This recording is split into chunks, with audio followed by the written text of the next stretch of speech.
King Midas loved gold.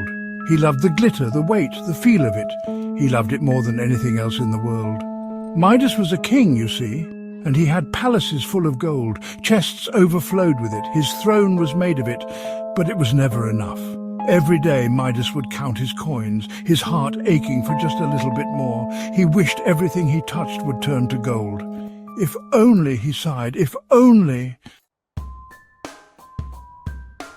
One day a satyr named Silenus, a friend of the god Dionysus, stumbled into Midas's garden.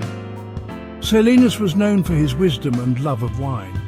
Midas, hoping to win favor with the gods, treated Silenus like a king. He feasted him, entertained him, and listened intently to his stories. Dionysus, hearing of Midas's kindness, offered him a reward. "Ask anything," he boomed, "and it shall be yours." Midas didn't hesitate. "I wish for everything I touch to turn to gold," he declared. Dionysus, despite his jovial nature, felt a chill. "Are you sure?" he asked. Midas, blinded by greed, nodded eagerly. At first, it was magical. Midas touched a twig, and it became a gleaming branch. He picked up a stone, and it transformed into a nugget of pure gold. He laughed, his heart filled with a joy he'd never known. This was it. This was everything he'd ever wanted. He raced through his palace, touching everything in sight.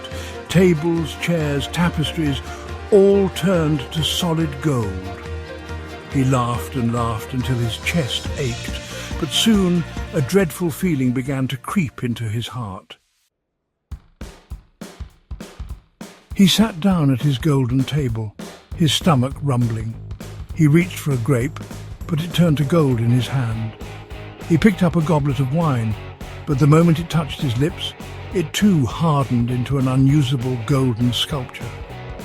Horror dawned on Midas's face. He was starving, but his touch was a curse.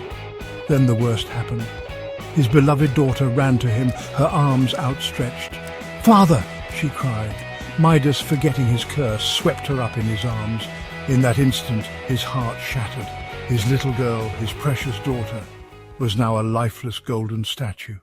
This ancient tale reminds us, be careful what you wish for.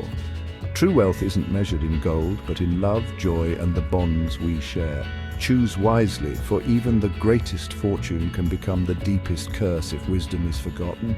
Remember King Midas and let your heart guide your desires.